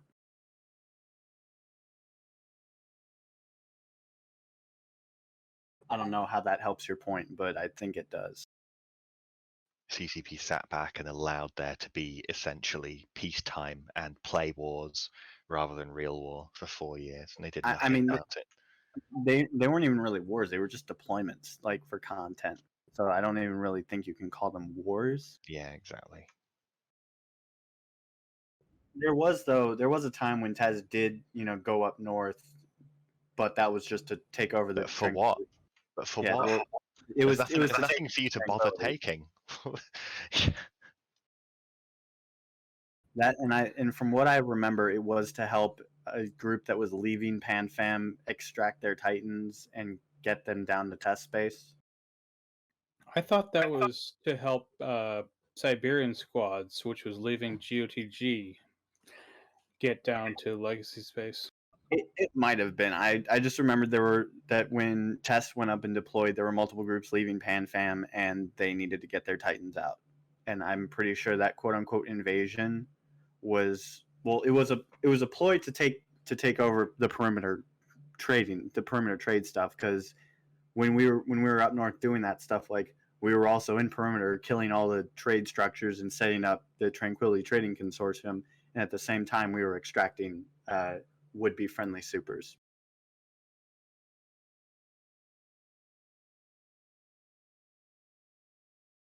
The more I think about it, the more I'm realizing that Phantomite's actually right, and I don't think I know what I'm talking about half the time. But you know what? Whatever. There just isn't enough in the game that's worth fighting over besides just Sov. Yeah, I mean, there's really not, because like nullsec space just it doesn't feel like it doesn't feel worth it really. Like yeah, there's moons that's awesome mining with a Rourke, but like I personally like it. It's weird, right? Because Phantomite talks about how you know doing Rourke mining and all that stuff is like the optimal way to play. Yeah, it's the optimal way to play, but it's also boring as fuck. It's sitting there and just cycling for an hour or several hours, and to be able, those mechanics mean that you cannot afford to put your 5, 6, or 7 billion ISK Rorqual on the field unless you have a significant backup force to defend it. And it's not even engaging. It's literally just like, oh, It's not, yeah. Rorqual mining is something you do while having a few beers with your friends on comms. but that's not a good game. Yeah. But you can have a good time with a few beers with your friends on comms without doing that as well. Yeah. You're only Like doing my- it because you got to. My whole CFM campaign was literally about like, hey, let's make this a little bit more like engaging. Like let's make PvE engaging. We need to actually do two things. We need to make PvE more interesting to do, and at the same time design it in a way that it doesn't require that you be part of a large group to do it. Yeah. And with stuff being worth fighting over, I've said before that I would happily trade all advantages of holding Sov besides just putting the Alliance name on the system for other things in being added to the game that would be worth fighting over instead. Throughout the vast majority of this war, I have not been back in my own home space. It's literally I've just been doing other things to make ISK or just haven't been making it. It's so boring. Like I've recently been getting into abyssals and trying to figure those out, but fuck's sake, abyssals will fuck you up.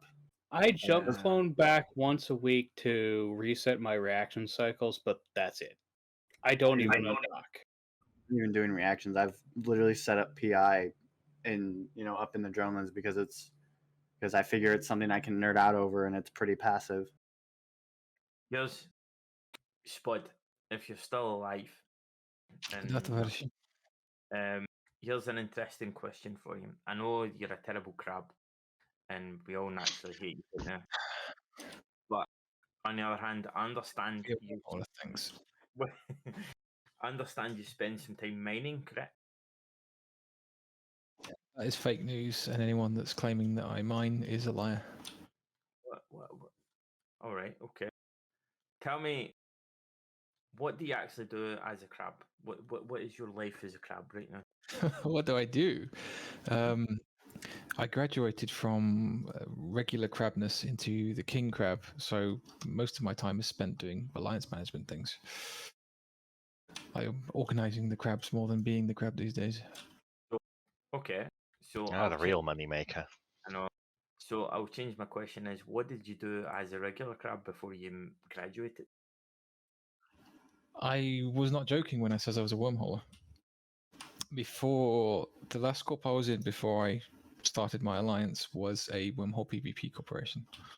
No, what did you do as a regular crab instead of a king crab, as you called it, like the whole alliance management thing? Well, I formed the alliance, so like I said, the last thing I was doing before I became king crab was running around in a wormhole. Before that, I was in nullsec. Fucking ruined my question. I know, I did, but because I'm not a crab. I'm not as much as a crab as you think I am. I was going to challenge. Basically, my question was, I was going to challenge you to try and qualify or justify the whole idea of mining all day. But obviously, you ruined my question now. Well, it has a place in that it's something really chill and low impact that you can do, but it's awkward because like I'm in a way completely cool with it, but when it's only cool with it when it's something like chilling with some barges with the bros, because that's brings you a little bit of income, is easy enough to do, and it can be interdicted. Something like sitting with a Rorqual for 4 hours. No, that's bullshit. No, did any of you do this? The name is do what? Any of you do the whole Rorqual thing? I did it, and it was overpowered as shit. Yeah, I've never owned a Rorqual because by the time that I got to the point where I could think about flying capital ships, they'd already been nerfed. To put it into perspective, I made 1 billion ISK a day easy without doing hardly any work. Yeah, Rorquals are still very much worth it, despite what some people might say. If you're looking to grab, Rorquals still kind of are the almost end game. I've got to head off, but first of all, Guarev, not everyone is a fan of small gang PvP. Well, thank you, Guarev, for apparently having none of the imagination required to imagine any numbers between 5 and 1,000. Well done. Also, having big groups in this game doesn't prevent others to have smaller groups. Well, I've just explained why large groups suck the life out of everything else in the game. So how about you try and use a little bit more imagination here? See you later. I mean, he's not wrong. There's a My- way to fucking drop it. Sort of somewhat stuck at like a medium size, because whenever we try to do anything that would help us expand beyond said medium size, one of the big boys comes and says, "Nope, no fun for you."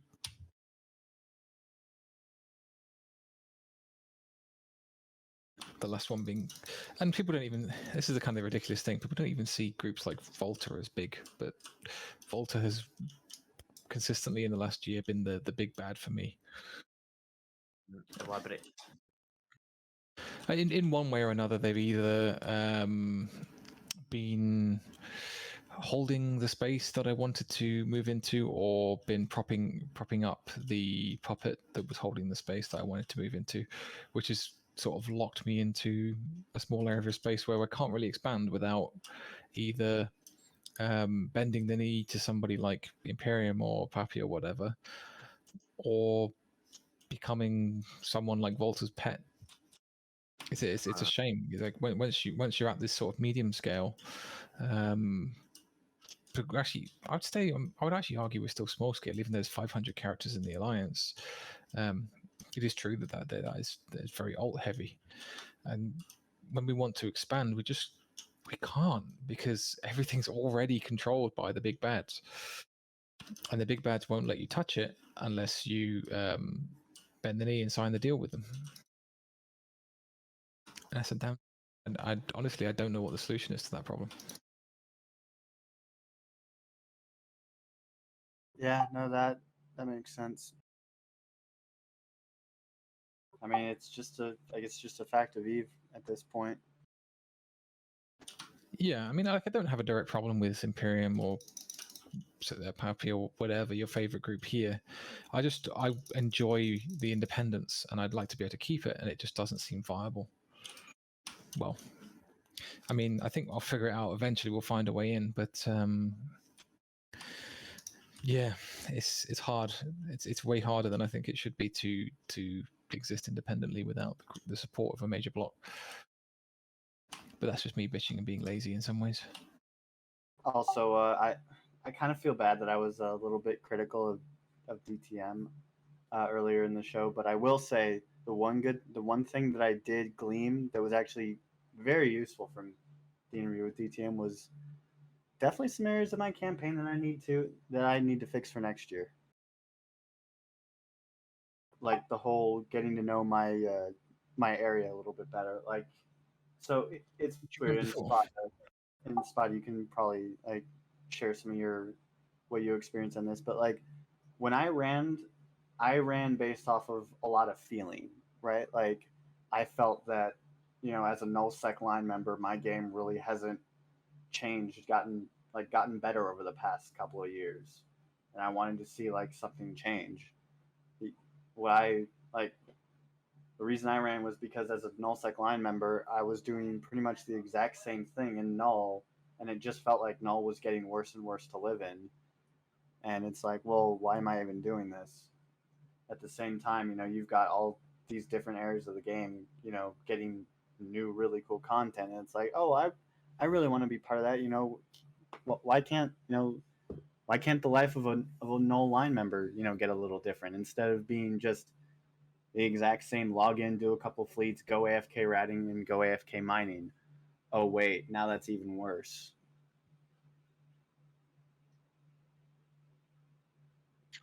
I get you. My campaign was quite significantly different in that I'm chasing down not necessarily a play style, although I have my interests in things like trade and market. There are places I do want to see changes. I'm more just pissed off that something in particular that I'm passionate about has been neglected, and year after year after year after year since Steve stopped running, no one mentions it. I think so. This year, I might be wrong, so please correct me if I am, but I checked, and there was one person that mentioned ESI, and he mentioned it with 3 words and never spoke about it ever again. It's ridiculous. Like it's. I haven't run the numbers yet, but I'm pretty sure that the number of hits that third-party sites get absolutely dwarfs the number of hits that even Line's main website gets. The amount of hours with the pages open and looking at them of Eve-related tools is probably higher than the amount of hours spent in the game. Like, it's such a critical, huge thing that is used by everybody all day, every day. Without it, I think everyone would absolutely lose their goddamn minds. And yet, the best we got this year was half a sentence from somebody else on the candidate list, and I just had enough of that shit. It's about time someone actually reminded people that exists and it is important. That's why I ran, because no one else was going to fucking do it. So Say is next year I'm definitely going to do a little bit more research on my field and make sure that I actually am quite knowledgeable, and well, at least more knowledgeable than I was this year. So, but hey, if I get elected, if by some chance I get elected, then I'm still going to do the research and still learn as much as I can. And that is my promise to the community. I mean, I can agree with you there. Where my campaign at the beginning was, I really hadn't really figured out what I was doing yet, because it was very much a rage moment. I was talking with some friends on comms, and I was like, for fuck's sake, I'm trying to fix someone to vote, and again, there's nobody that's talking about ESI, so I don't care. So it was very much just a screw it, we'll do it. So my campaign was really undefined, and arguably in some ways it still isn't very well defined. So that's definitely something I really want to sort out for next year, if there's going to be one. It's hard to actually really nail down and shape your campaign, because you also have the problem of, and everyone's guilty of this, even though it's not really the best, healthiest thing to do, is trying to bend over for anybody that comes along. Somebody comes along and says, oh, I represent, not represent, but my play style is X and I really love it, and I think that they should change this and this and this, and you kind of politically obliged to say, oh yes, that is a brilliant idea, let me listen to your idea for the next 4 hours. Exactly. And that's not healthy at the end of the day, but we do it anyway, and so that just only further causes the issue of really muddying what your campaign actually is. I think that about wraps everything up. Any final thoughts from anyone?